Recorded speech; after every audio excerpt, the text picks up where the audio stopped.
Welcome to the International Teacher Podcast with your host, Matt the Family Guy, Kent the Cat Guy, Jacqueline from JP Mint, and Greg the Single Guy, bringing you episodes from around the world about the best kept secret in education.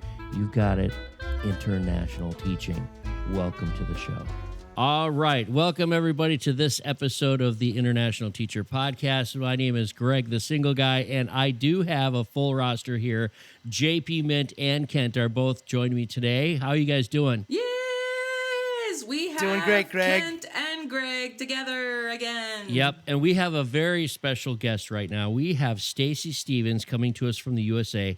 She is the director of the International Educator, which is Thai, and she's also a consultant for international teachers and educators around the world. So I want to welcome Stacy. Thank you very much for joining us, Stacy. No, thank you for having me and putting this on my radar and making me think about doing it. Yeah, we did have to talk you into it, didn't we?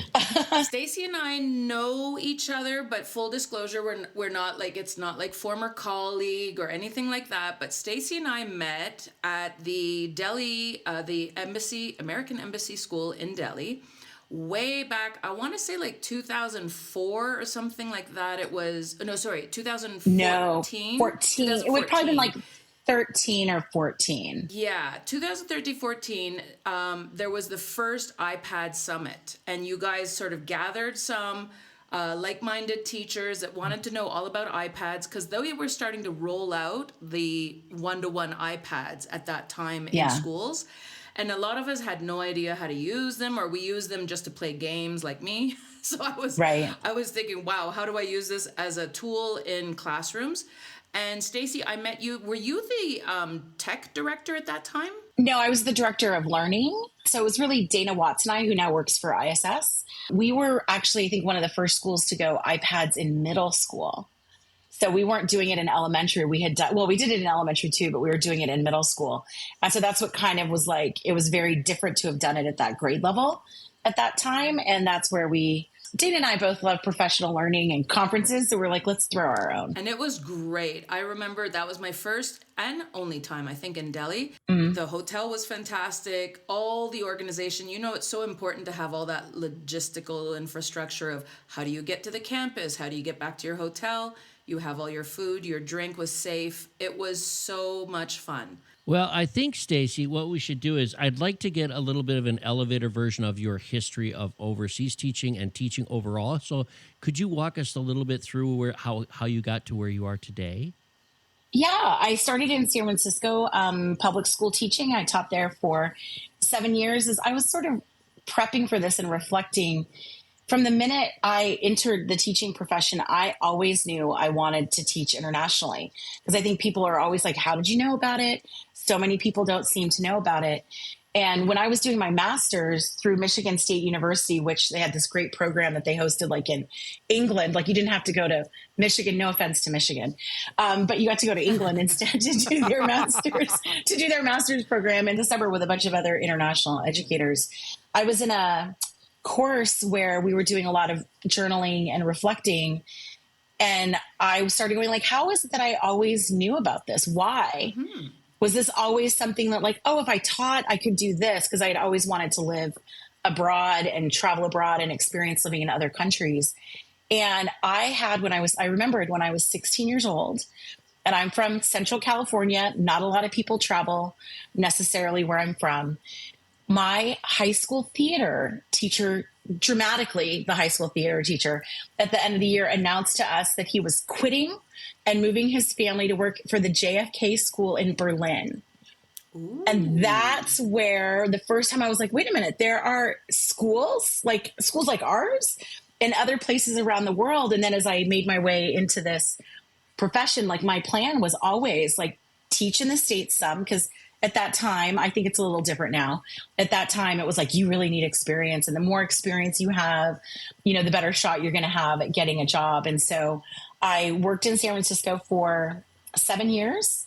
And then I went to the American School of Kuwait for 2. And then from Kuwait, I was in Buenos Aires at the Lincoln School for 5 years. which actually I was just at AAIE, and it was unbelievable the number of us who were at AAIE who had taught together in Buenos Aires, which are now a couple of people are heads of schools. They're doing different things.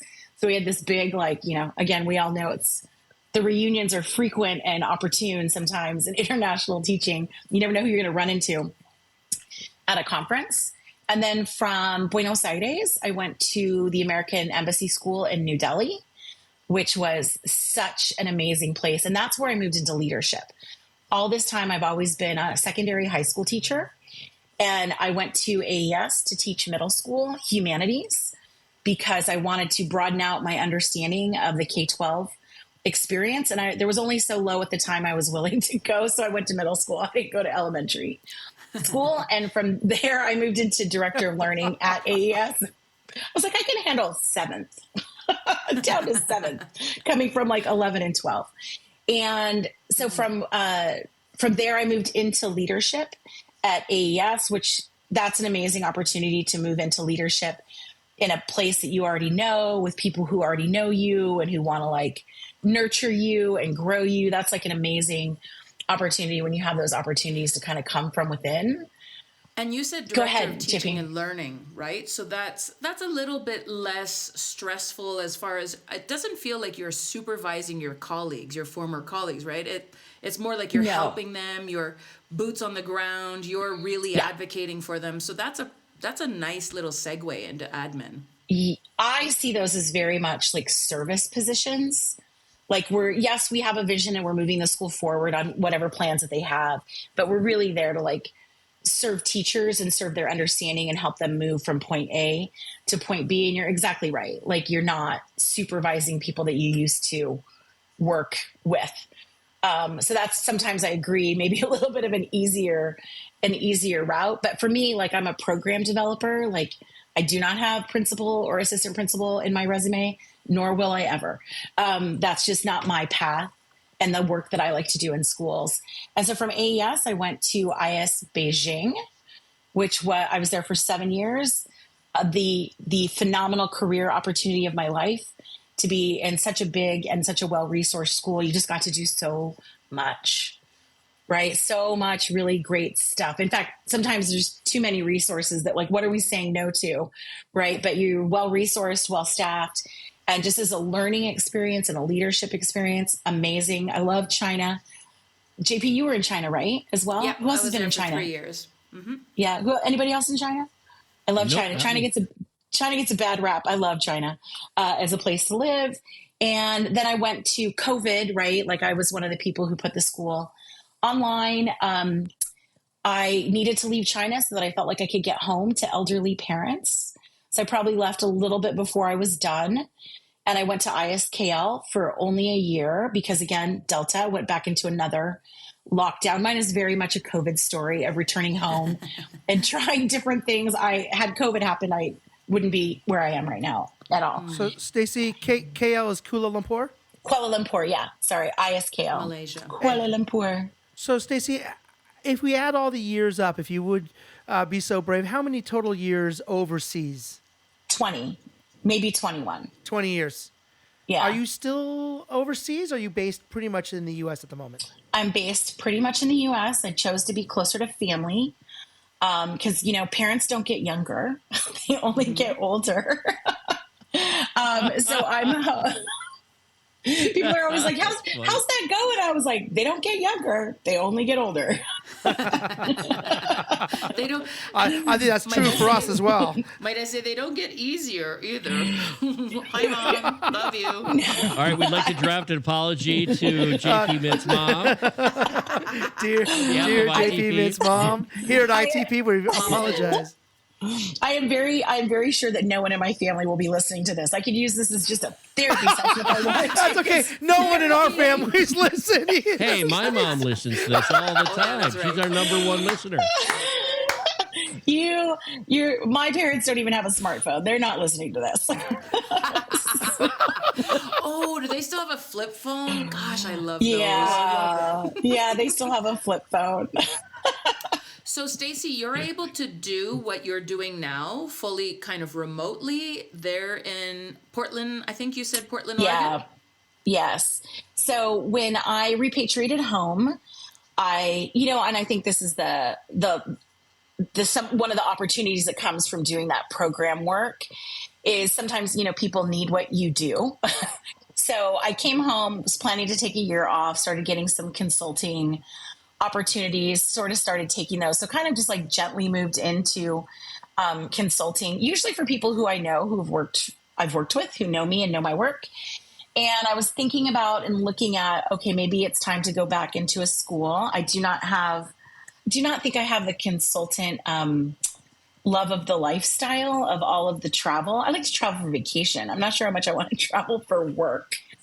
So I was kind of looking at going back into a school when Ty came knocking and said, hey, I wonder if you would think about doing this. And one of the things for me that's just been, whether I was a teacher or whether it was I was a leader, is I feel like no role I've ever done is the same. They've always been quite different. Like I really love change and I really love doing different things. And so Ty is sort of giving me that opportunity to bring some of these things that I've learned and apply them in new and novel ways for the benefit of the organization. And so it's a really interesting challenge that I chose to kind of take a risk and try something really different. Like I am not in a school. And I just found that so shocking to think about, what if I've made a decision that means I'm never in a school again? Because that's just not the identity that I hold as to who I am and what I do. So that's been very interesting to kind of feel like maybe I left schools and I never got to say goodbye, in the way, because, schools are very special and and they also have their unique challenges. So I'm just I'm winging life. I never winged life, but I'm in my 50s and I'm winging life, taking it as it comes. Thank you, COVID. Stacy, what I appreciate about it is that you chose something, though, that keeps you within the schools. Ever since I went over international, Ty's always been like, for example, every time I went into a superintendent's office in any school I've been in, back when it was printed out and it was sent out quarterly, it was always sitting on the table in the waiting room while I was waiting to go talk to my superintendent. And Ty was always there online for me. I always had a resume up there, and I've been doing that for years. So for you, you're going away from schools for a little bit, but you're still really connected to the international school community by being a part of Ty and running and changing some things there. So I'm excited for you. And I think it's just going to open more opportunities, for other schools, which you may not have had before just because of Ty. So I look at it very positively. And I hope you have a great time away from school, but I don't know if I could do it. If I did, I'd choose something like Ty, right? Or some recruiting agency, I think. If I could jump in, Stacy, I was wondering if you could tell the ITP crowd just a little bit about what Ty is, and then maybe some of your duties within that organization. Good question, Kent. Yeah, so Ty, the International Educator, tyonline.com.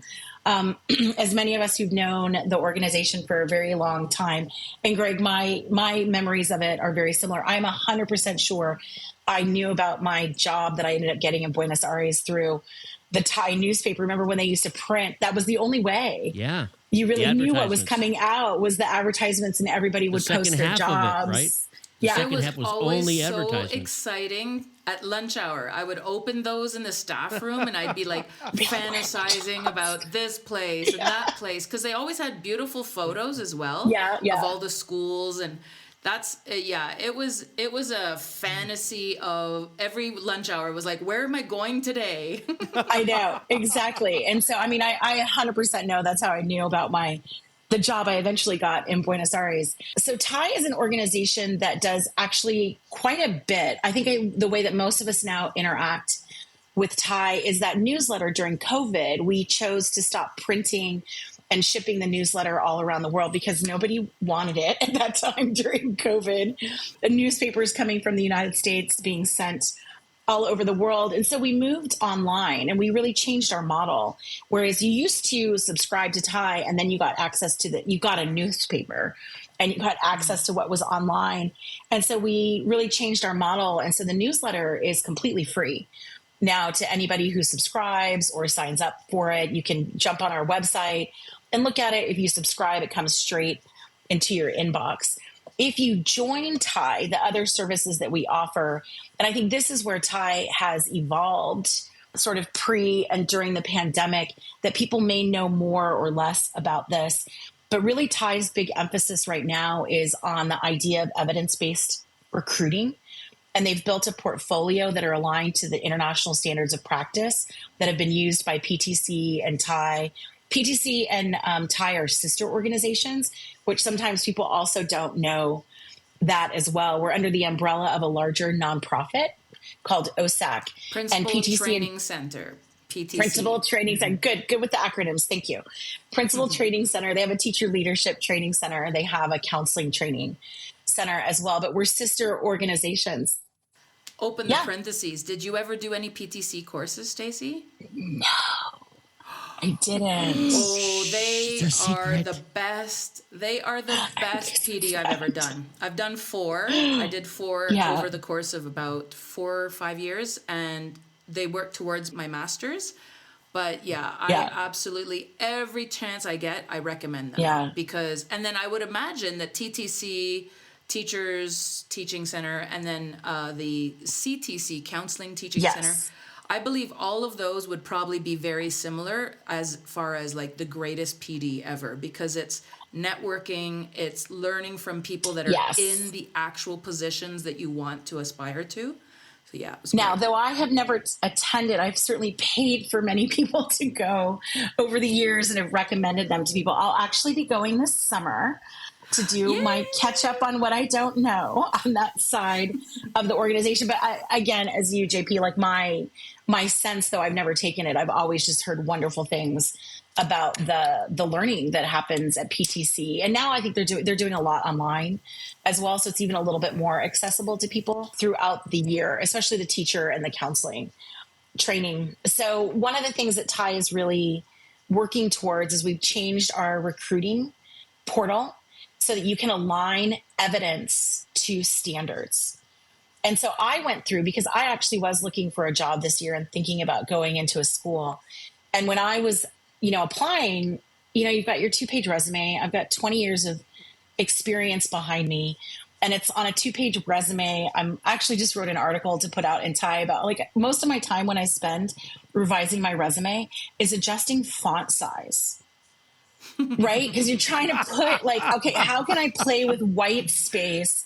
Because I have to keep this to 2 pages. 8-point font, 30 schools. Right?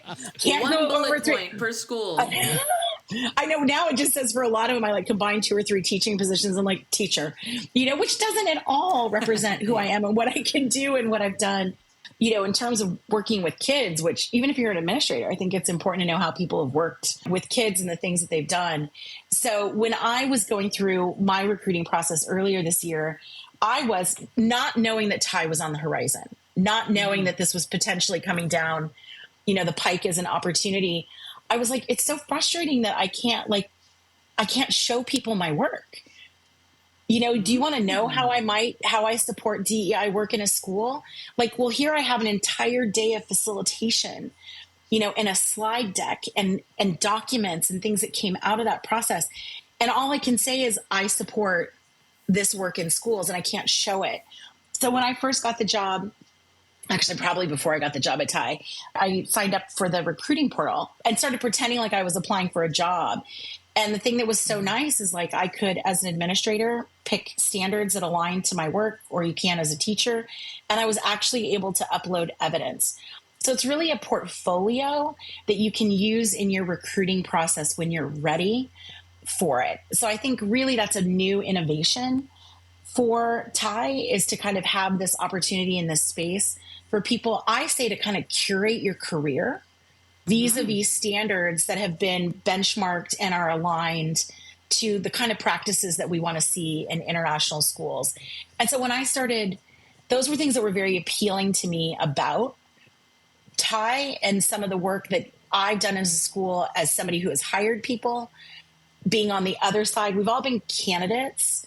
I've had the pleasure of also hiring people and have made some bad calls sometimes and made some bad decisions. And I wonder what it would look like if I could actually maybe see a rubric, If I could see what you did, like what better questions might I be able to ask if I can see what you think is a really strong assessment piece? Is that in alignment with where we're at as a school and where we're going? Or how might I use that evidence to kind of ask different and better questions to get you as an educator? I think especially now when we are mostly interacting in these environments. I've been listening to your podcast, Greg. I know you're a fan of going to fairs.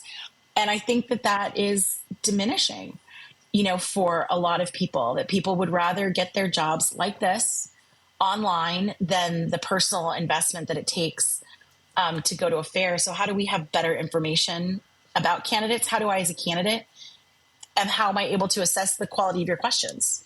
Yeah, Stace. Yeah. I was going to say it sounds like TIE is really coming along and evolving into an online, not just a repository, but it's basically your portfolio that somebody can look at their own time before they set up an interview with you, before they even go. Maybe they don't even go to the fair for you because they see your online portfolio that's set up for the candidate instead of being a tech wizard and having to do it all on their own on a website or something like that. Yeah. They can put all of these, and yet even better than that is that you can align all of the standards to the things that you're posting, which is another step that you have to do if you're doing it on your own. So I love what TIE is doing. I think it's a fantastic idea, and especially from being somebody that's always had something online and digital just in case in my tool belt for recruiting.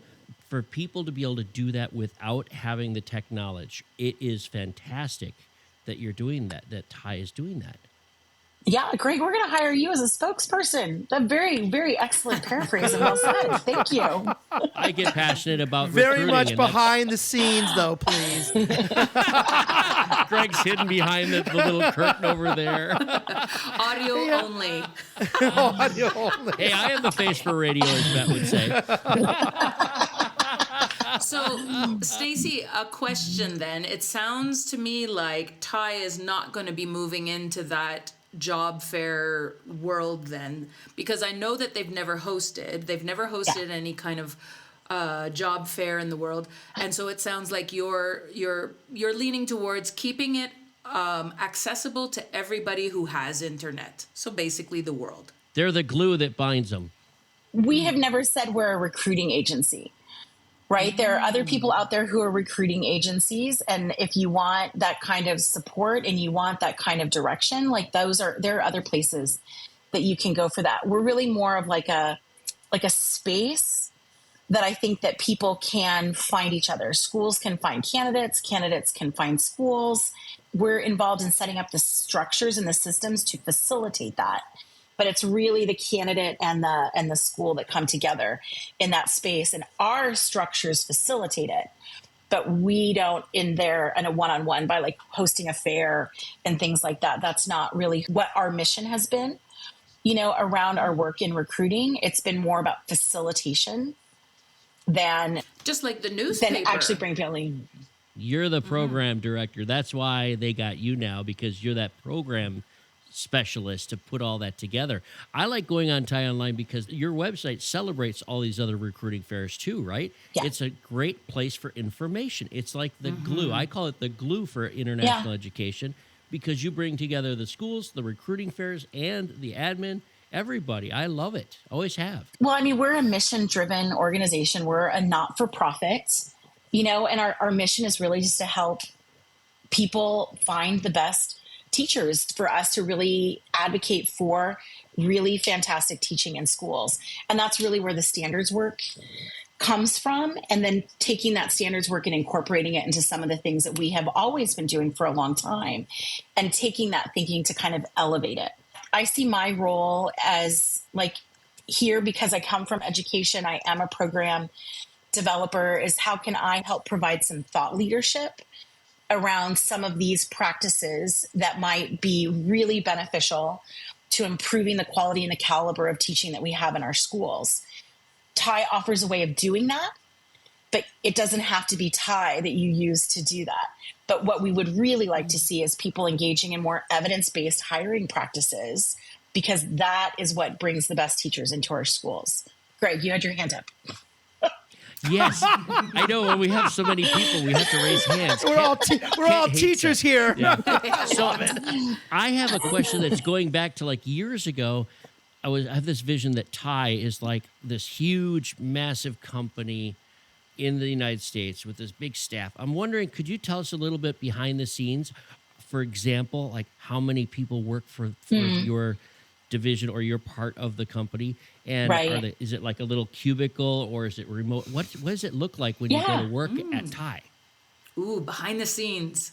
Thai is a boutique organization. We are not some huge conglomerate of people. Thai is really pivoted.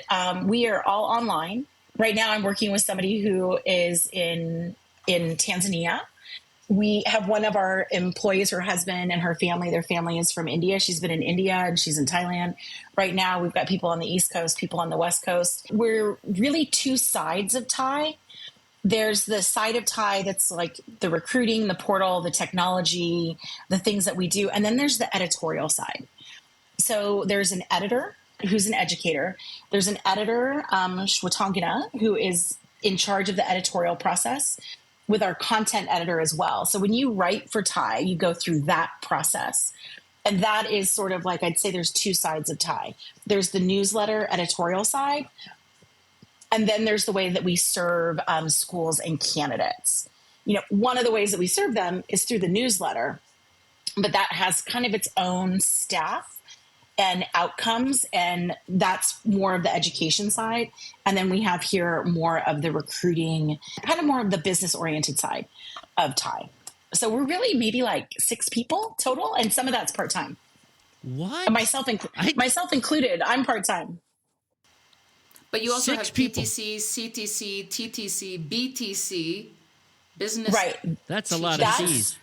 That's the other side. So it's kind of like there's 2 parts to Thai, the newsletter and the recruiting and the website and the work that we do with candidates in schools. Then there's PTC, which is separate yet connected. And I don't really know. I mean, PTC, the number of people running that, I don't know, maybe 3 or 4. But then you have all these people who are doing the teaching, right? And the program developing. So there's a lot of people doing part-time things or coming in for project work. We are not a really large organization. We are a small organization trying to provide some really, I think, good thought leadership and quality products for the international community. But we're tiny, mighty, but tiny. I asked that question because I talked to a couple of guys when I was setting up map testing, right? The standardized testing that they're using all over the world is map testing, right, for a lot of these schools. And I was in charge one year, so I called up the guy in the office and complained about our connection or something and get some students in order. You know, I was waiting for him to do something. I said, by the way, are you guys like a huge corporation? Because like there's thousands of schools. He's like, no, like we have one little, office space in this big building that with our umbrella company. I'm like, what? There's a couple guys working on computers and cubicles on that floor, and that's it. So it's fascinating to hear because we don't always hear about the company from the inside view, Back-end. right? Which is what you're giving us. That's great. I am literally sitting in my kitchen. My kitchen is right there. You see bookshelves? Those are in my kitchen. Team meeting. Yeah, you can see my fridge. And when I just moved to Portland, because I had been nomading around for about 18 months as I was figuring out would I go back into a school. And I knew when I stepped out of schools that it was not a 1-year step out. I knew it was 2. Because I was like, I'm going to step out in July and I'm going to start looking for leadership positions in August. I don't think so. Like that's not going to happen. So I always knew I was out for 2 years. So I only just moved in. And when I was looking for a place, it was like, where am I going to put my desk? Where am I going to work from? Because everybody's working from home in a lot of these jobs that are helping to support international schools. It's a very different model than we were before. So, Stacy, in addition to Thai, you also mentioned that you're now consulting. Can you tell us a little bit about that role and what does that entail? Yeah. So that's really where I started with. I don't know if I was full-time consulting. I was part-time consulting. I've been doing a lot of work in SEL. I have a SEL framework that was developed with 4 different schools. It's outcomes-based and it's EY to 12. One of my things as a program developer, really, we have standards and outcomes for all of our academic areas, but we don't have them for social and emotional learning. And so in my work in Beijing, we started that work. It continued in KL. I did it with a few more schools last year, and we've been able to make that available as a Creative Commons document that any school can take this framework and use it to help support their programs, in particular trying to get down to what does advisory, mentoring, morning meeting look like. And there's two versions of it. One is more aligned to CASEL, which comes from the United States, and the other one's aligned to the IB ATLs, the approaches to learning. So schools, how many sets of vocabulary do schools need? You've already got the IB. How do we put what we're doing into the vocabulary that already exists in IB schools? Some of my work that I've been doing has been around growth and appraisal, which is a strong connection to the Thai work. Because one of the things that we've been working on in Thai is from these standards of practice. How do we use these standards of practice to help schools support their growth and appraisal processes? So that's another piece of You're talking work about for that staff, right? For staff, actually teachers. for principals. Yeah. We have standards of practice for heads of schools, principals, systems people, program people, teachers, and teacher leaders. There's a lot of guidance on both the Thai website and the PTC website around these international standards of practice. And no groups have been left out. And we're talking about looking at how do we create something for coaching, as that's kind of a new role in schools that don't necessarily have a set of standards of practice that go with them. So again, it's going kind of back to that mission of Thai is kind of how do we elevate the work that we're doing in schools? One is let's find the best candidates and have the best processes for finding candidates. And then two, once we have them, how are we supporting them and how are we growing them? And how can we do that in an environment that's a lot more teacher driven than, we're Danielson, all the rubrics, all the, systems and structures that go around that. Like, I think there's different ways of doing that. That's some of my consulting work that's really in strong alignment with why I took the Thai position around their work around growth and appraisal, that we're still pretty early into that work.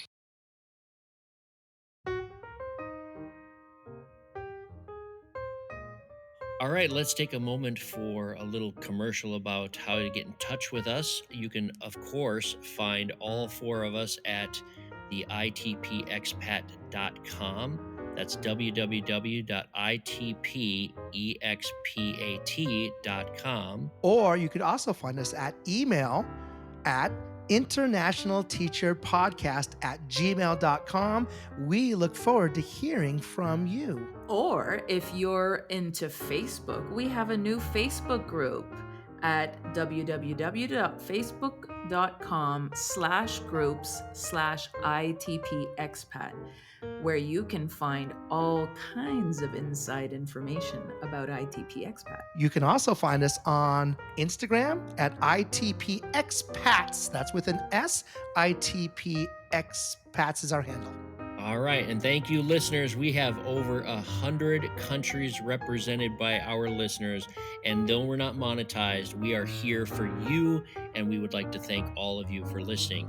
So let's get back When it comes to evidence-based, standards-based recruitment, is teaching the same as, let's say we're a law firm and we want to hire lawyers, or we're a health firm and we're hiring nurses and doctors. Is it exactly the same when it comes to teachers? Or are teachers sort of a unique lot that has something special that needs to be looked at in addition to just sort of standard corporate, I guess, hiring practices? What's been your experience? I think that sometimes we have chosen to look at ourselves as unique and different, and thereby maybe not needing some of the professional things that make other professions a profession.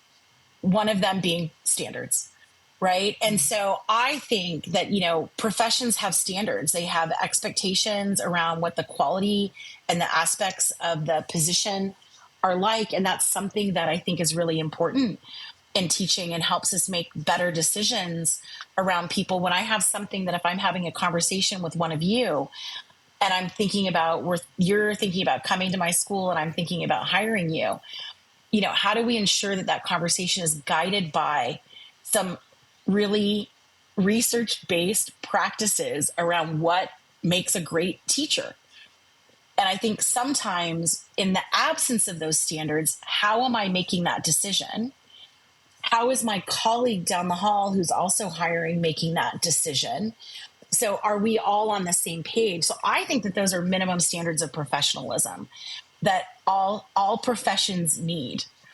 We are all unique. We are all different. So what our standards say and what they look like are going to be different. But I think having them is, I think, a hallmark of how you call yourself a profession. And so I think there's similarities and differences, but I think it's really important that we have them as schools.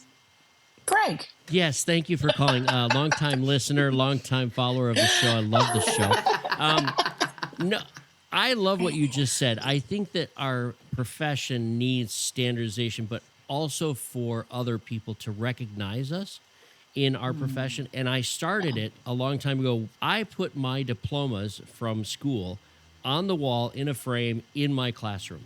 So when a parent walks in, they see that I'm a certified educator, you know, that I've got this or that degree, et cetera, on the wall. I put up little diplomas when I go and do some summer stuff. If I did PTC, I would put that up there with a diploma, right?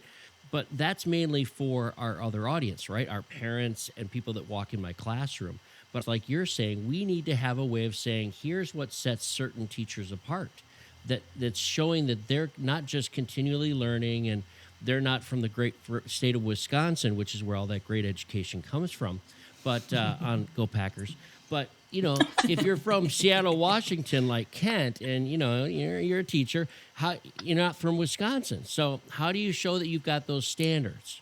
I love joking with you, Kent. I'm sorry. Kent is one of the best teachers I've ever had the privilege of being in his classroom. I'm not kidding you. He really is. But I also think in international schools, we're coming not only from different states, but we're coming from different countries, different backgrounds. Yeah. And what's the thing that we can all align around?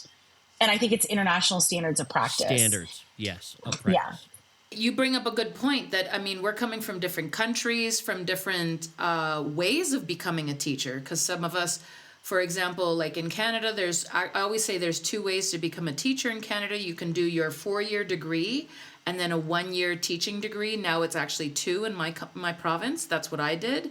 But some people come straight out of high school and go into concurrent education, which is a 4 or 5-year program to become a teacher. But that's just one country. Can you imagine an international school filled with 15, 16, 17 different nationalities and their teaching staff? How do you know what they've gone through if you don't have some kind of standards to look at and a sort of a benchmark? And I would say, you know, standards, yes, are great, but evidence is even better, right? You have the standards. Now what's the evidence? So to me, they're hand in hand. And so we have the standards. And the standards have been, you know, co-constructed with TIE, and they've been in use at PTC for quite some time. And then through a process with TIE and bringing in James Strong and other collaborators, Kevin Simpson from ALOC, looking at, all right, what is unique and different that needs to be represented here because we are international teachers. I just did a weekend workshop here in Portland, which that's the best consulting gig ever, is 10-minute drive. I didn't have to get on a plane, you know, to do it. And they needed some support and wanted some training around teacher leadership. And I used the TIE teacher leadership standards of practice to guide the entire 2 days. And the thing that's so helpful to have those standards and to have that as an organizing framework, I'm able to very clearly and succinctly speak about the need for cultural competence in our context, because that's part of the standards. Like, that's not a value that I hold as somebody who's hiring, and I'm bringing that, and maybe the person down the hall doesn't hold that value. If you're using the standards, you're saying this is what we all agree to, that we're looking for in our teachers, and we're going to ask questions to gauge people's level of cultural competence and intercultural understanding, because we work in really diverse environments. What would evidence look like if I was a good teacher with cultural competence? What might that look like? What kind of evidence would that look like? Or maybe I was really bad at it. What would the evidence say? What would that look like? To me, I would be looking for, to what degree are we allowing in the things that we're providing as evidence for student choice, right? Because when we allow kids to have choice and to sometimes choose the content that they're going to use to demonstrate their understanding, that allows them to choose things that are important to them. It might be from their culture. It might be a book that they want to read in their home language. I'm fine with that. Read a book in your home language. Tell me what you understand about theme in the language of instruction. Those would be really high quality aspects of evidence that I would hope to see if I'm looking through that lens of cultural competence in terms of evidence, is like, where is it that we're letting kids bring their identity and choose some of the ways in which they're going to demonstrate the learning? Because we do serve many cultures. And I think it's really the cultural competence piece is understanding and knowing that I don't have to be the one to center my culture in the classroom all the time. And how am I allowing students to center themselves around their own culture? And post that evidence on TIE online, TIE, because That's you can right. do that now, right? Can you post Yes. video and different kinds of documents? It's the internet world, Yeah. right? So you can do all kinds of media. You can and link provide your YouTube things like channel. that, link them, etc. Yes. Right? Because that's exactly Yeah. how to share the evidence that you're asking for, or you're asking that anybody's recruiting could ask for, right? I did all of mine when I did it all out of like Google Docs, and things like that. And then because it was the portfolio, I was like, maybe I was going back a couple of years because that was the best piece of evidence. It wasn't like this slice of time right now. It was like, well, where's the best piece of evidence to demonstrate that, I have really supported the development of assessment practices, as a leader in a school. All right, well, here's my rubric training on 3 levels of rubrics. Like, you can see that evidence and you can see how I think and how I demonstrate. And show growth, right? So you want to say, maybe Yeah. I didn't show evidence of it before in my earlier years, but now I've embedded more of this student choice, for example. Like you said, Right. I have more student choice now. Here's how I changed my methods, and this is how I've grown as a teacher. So it's a lot of metacognition that's involved too. Correct.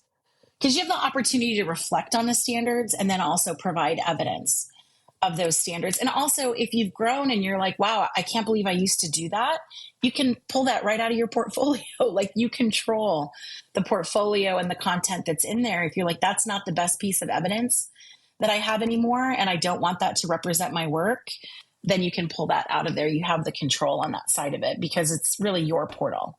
So, Stacy, am I right to say that we should tell the ITP crowd that they should check out this portal and put their information in, whether they're in the middle of a job search, maybe thinking about a job search down the line? They should open this up and jump into it? I'm all for people making the choices that align best with what they're trying to accomplish. So if TIE offers something that like really resonates with you about kind of curating your career and kind of having a place to keep track of it, then absolutely, this is exactly the kind of place that you want to look at and you want to think about. I think the other important thing is for people to know that in this process, you also can get a link to share, that even if you're in another recruiting portal, because we all know people are in multiple recruiting portals oftentimes, and it's not just one. And that, like, when you're looking for a job, like, are you going to cast a wide net or are you going to cast a narrow net? My net is wide.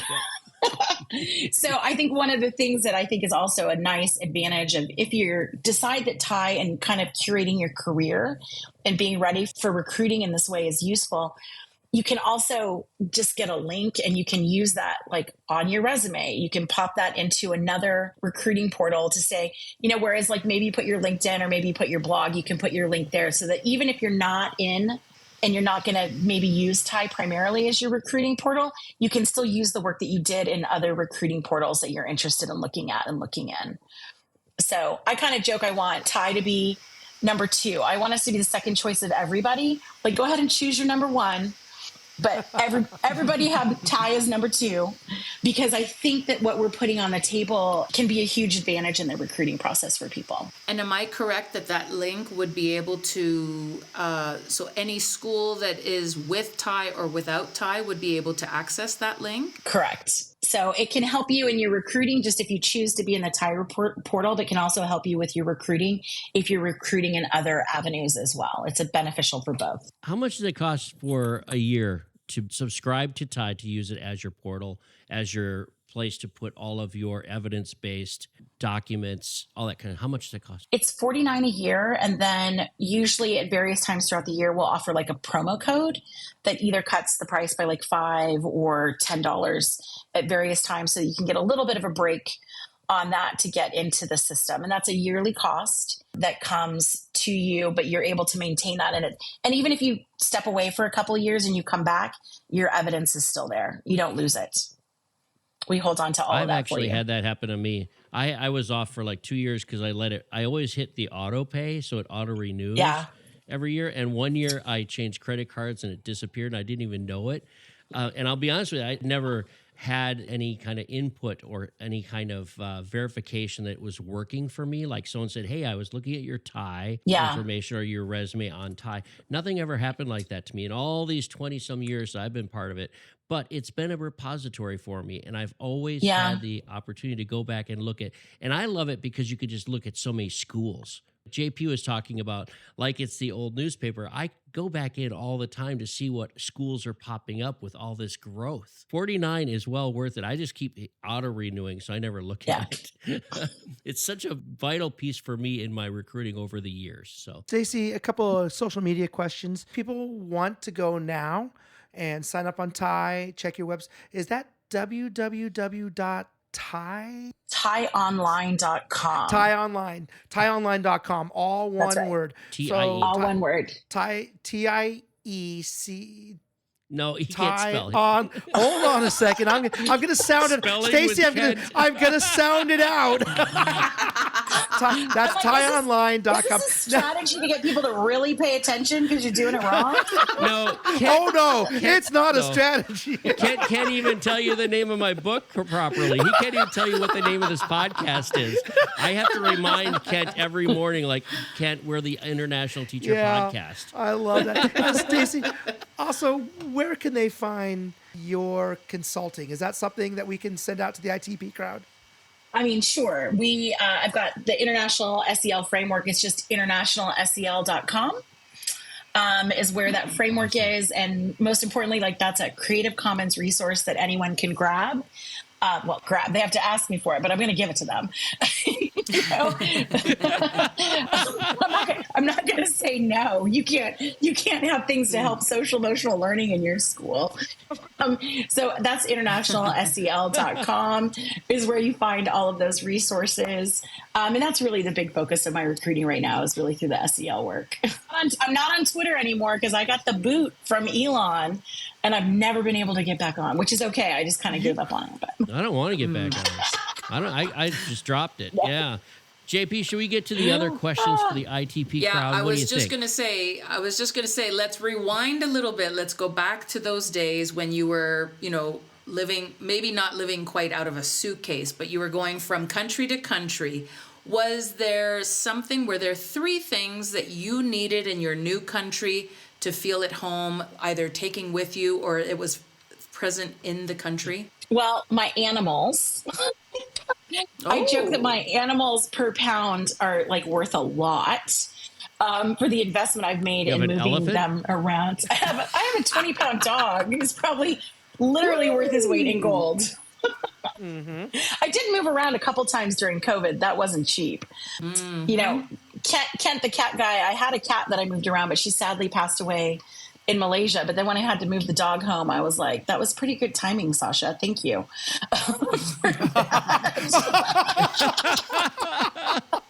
I keep telling my cat, 1, 2, 3 years, just think about it. So sad, but one less animal to move around. Oh, you're not joking. I mean, the New York Times ran an article about these concierge pet services that are thousands and thousands of dollars, and they're becoming some of the only options in some of the countries. So you're not lying about the cost. Taking my animals from Beijing to Malaysia during the pandemic, $7,000. Yeah. What? Just the animals. Snap. That's right. Sasha, you better be a good dog. Yeah. Be a good dog. So my animals, for sure. Things that I take with me. Well, it's so interesting that you asked that because I brought all the things that were really important to me home to the States and then had to spend $600 a month to keep it in an air conditioned storage space in Seattle so that it doesn't like mold or, any of those kinds of things. And right now I would like to get rid of all of it. If anyone's interested in buying some high-end Chinese and Indian antiques. Wow.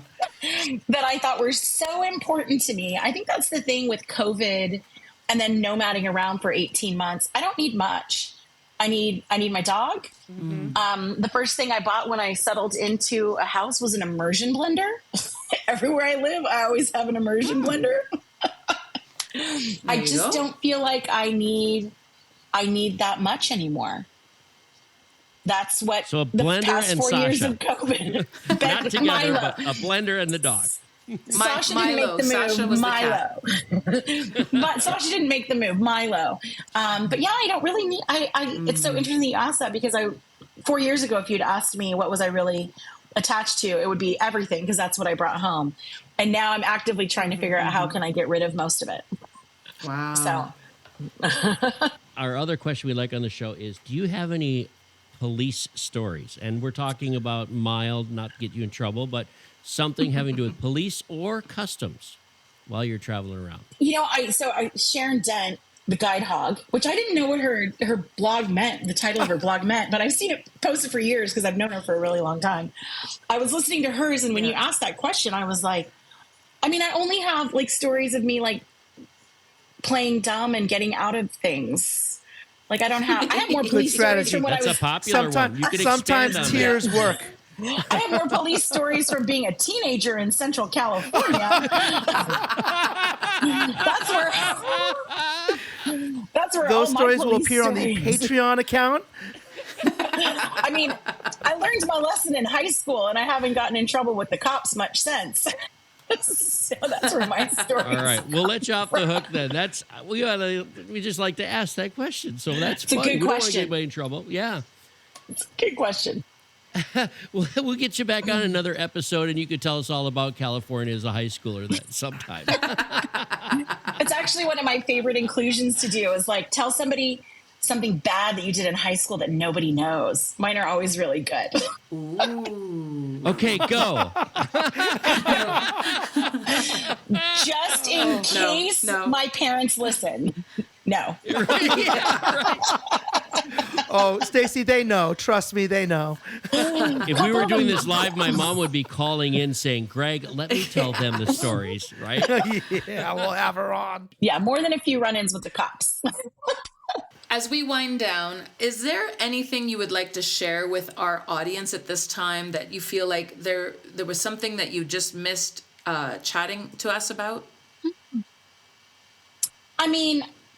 And this is a big theme, I think, of what you guys talk about in your podcast, is I just think that this lifestyle and these opportunities are, not known by enough people. I think that we've all had beautiful lives and beautiful experiences because of the choices that we made to take a risk and try something different. When I went to Kuwait, it was for 2 years and I had a boyfriend, and 2 years later I was on to Argentina, no boyfriend, and making a different choice in life because I found something in a way of living and a way of being in this world that fit me better than necessarily staying in my home country. And it's not just the travel opportunities, but I've loved the communities I've worked in. I've loved the kids I've served, over the years, as all kids need great teachers.